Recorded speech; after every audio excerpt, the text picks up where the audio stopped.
കുടജാദ്രിയിലേക്കാണല്ലേ? അതെ സ്വാമി. മൂകാംബികയിൽ നിന്ന് കുടജാദ്രിയിലേക്ക് വാഹന സൗകര്യമുണ്ടല്ലോ. അങ്ങനെയുള്ളപ്പോ എന്തിനാണ് ഇത്രയും ദൂരം കാട്ടിലൂടെ നടന്ന് ബുദ്ധിമുട്ടുന്നത്? അങ്ങ് എന്തിനാണ് ഈ കാട്ടില് ഇവിടെ ഒറ്റയ്ക്ക് ധ്യാനത്തിലിരിക്കുന്നത്? അതൊരു നല്ല ചോദ്യമാണ്. ഈ ഏകാന്തതയും എനിക്ക് കൂടുതൽ ഏകാഗ്രത കിട്ടും. അതുപോലെ തന്നെയാണ് സ്വാമി എൻ്റെ കാര്യവും. മനസ്സിൽ നിന്നെല്ലാം മാറ്റിവെച്ച് ഈ കാട്ടിലൂടെ ഏകാഗ്രമായി ദേവിയെ ധ്യാനിച്ച് എനിക്ക് ആ സന്നിധിയിലെത്തണം. അതുകൊണ്ടാ ഞാൻ ഈ വനപാത തിരഞ്ഞെടുത്തത്. എനിക്ക് മനസ്സിലാവുന്നുണ്ട്. പക്ഷേ ഈ വനയാത്ര നിന്നെ നല്ലപോലെ തളർത്തും. ക്ഷേത്രത്തിലേക്കുള്ള കാനനപാത ദുർഘടമാണ്. പോരാത്തതിന് വന്യമൃഗങ്ങളുടെ ശല്യവും ഉണ്ടാവും. കുട്ടി പരിഭ്രമിക്കണ്ട. കുറച്ചു ദൂരം ഞാനും കൂടെ വരാം. സ്വാമി, വല്ലാതെ ദാഹം തോന്നുന്നു. ഇവിടെ അടുത്ത് ചോരയോ പുഴയോ എന്തെങ്കിലും ഉണ്ടാവുമോ?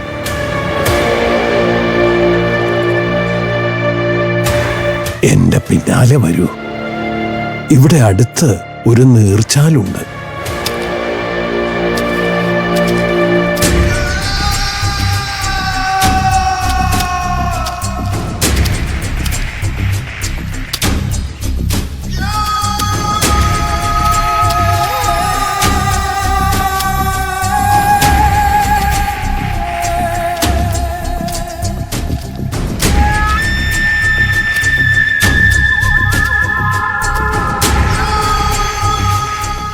വന്നാട്ടെ.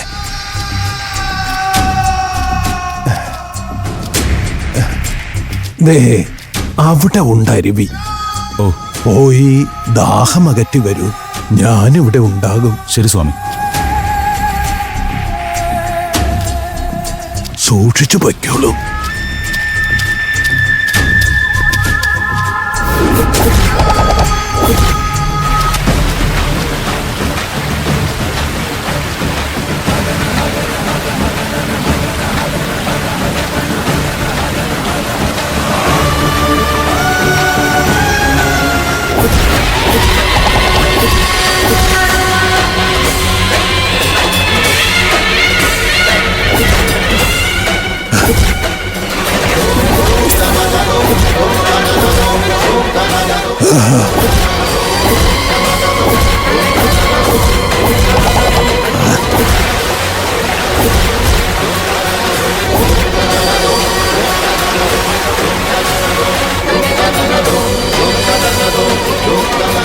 ഇവനെ ഇവിടെ വച്ച് എന്റെ കൈകൊണ്ട് നേരിട്ട് തീർക്കുന്നത് അസാധ്യമാണ്.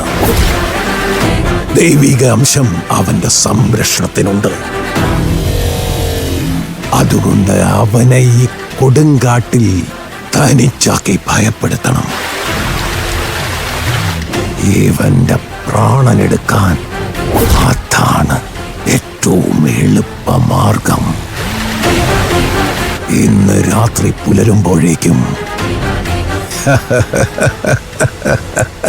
അവൻ ഭയന്നു വിറച്ച് പ്രാണൻ വെടിയണം.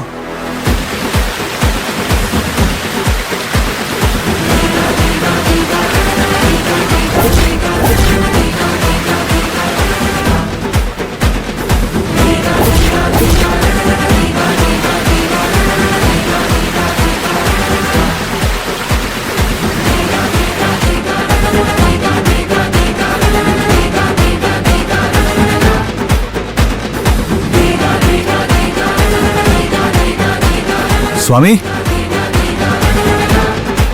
സ്വാമി, അദ്ദേഹം എവിടെ പോയി? ചിലപ്പോ എനിക്ക് വഴി കാട്ടാനും ദാഹമകറ്റാനും മൂകാംബിക ദേവിയുടെ സഹായം ഉണ്ടായതാവും.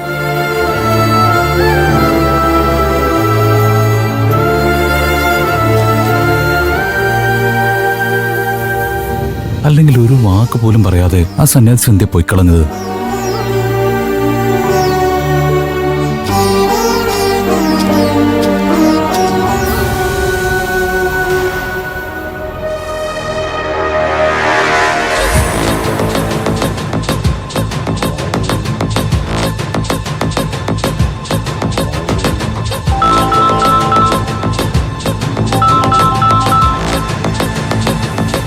വിക്രമ, എന്തായി? അവന്റെ കാര്യം കഴിഞ്ഞോ? കഴിഞ്ഞു എന്ന് തന്നെ കൂട്ടിക്കോ സാറേ. ഘോര അവനെ പേടിപ്പിച്ച ഒരു പരുവമാക്കി കൊടുങ്കാട്ടിൽ ഉപേക്ഷിച്ചിട്ട് പോന്നു. അതുകൊണ്ട് എന്ത് കാര്യം വിക്രമ? അവനെ കാട്ടി വെച്ച് തീർത്ത് കളയുന്നല്ലായിരുന്നു ബുദ്ധി.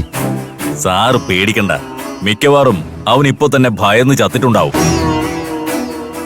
ഒന്ന് എഴുന്നേറ്റ് നടക്കാൻ പോലും ആകാതെ കിടക്കുന്ന അവനെ വല്ല കാട്ടാനയോ കരടിയോ തീർത്തോളും. അവനിനി ജീവനോടെ ആ കാട്ടിന്ന് പുറത്തു വരില്ല. അവന്റെ ആയുസ് ഇന്നത്തോടെ അവസാനിക്കുമെന്ന് ഘോര ഉറപ്പു പറഞ്ഞിട്ടുണ്ട്. ഏതായാലും ആ സന്ദീപ് തീർന്നു ഞാനങ്ങ് ഉറപ്പിക്കുക. ധൈര്യമായിട്ട് ഉറപ്പിക്കണം സാറേ. നാളെ കാട്ടിനുള്ളിൽ ഒരു ചെറുപ്പക്കാരൻ ചത്തു കിടക്കുന്ന കാര്യം കാട്ടുവാസികൾ പറഞ്ഞ് പോലീസ് അറിയും. അപ്പോ സാറിന് ബോഡി തിരിച്ചറിയാൻ വേണ്ടി വരേണ്ടി വരും. ഓക്കെ. എങ്കിൽ ആ വരവ് നമുക്കങ്ങ് ആഘോഷമാക്കിയേക്കാം. എന്താ പോരെ? ശരി വിക്രമ.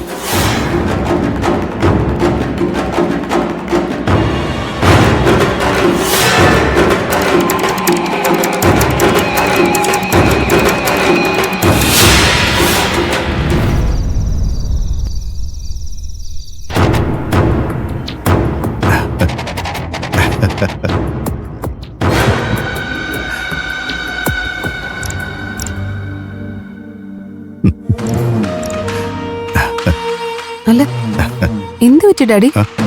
എന്തിനെങ്ങനെ തനിയെ നിന്ന് ചിരിക്കുന്ന? മോളെ, വർഷങ്ങളായുള്ള നമ്മുടെ പ്ലാനിങ് ഇന്നും നാളെയും കൊണ്ട് ഒരു പരിസമാപ്തിയിലാകുമല്ലോ എന്ന് ആലോചിച്ച് ചിരിച്ചതാണ്. സന്ദീപിന്റെ കാര്യത്തില് ഡാഡി പറഞ്ഞതുപോലെയൊക്കെ സംഭവിക്കുന്ന ഉറപ്പാണല്ലോ അല്ലേ? അതിലൊരു ഡൗട്ട് നിനക്ക് വേണ്ട മോളെ.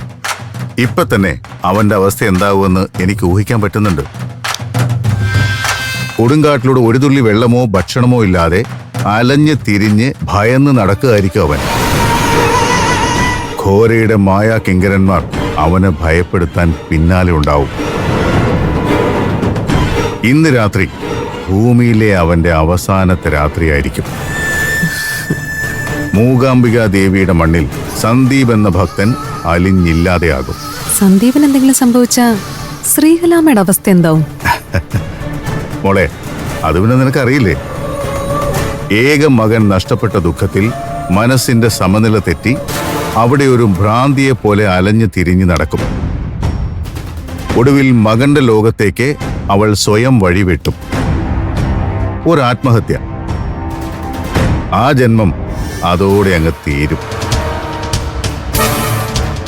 മകളും പേരക്കുട്ടിയും മരിച്ച സങ്കടത്തിൽ ആ കിളവിയും മനസ്സുരുകി ചാകും.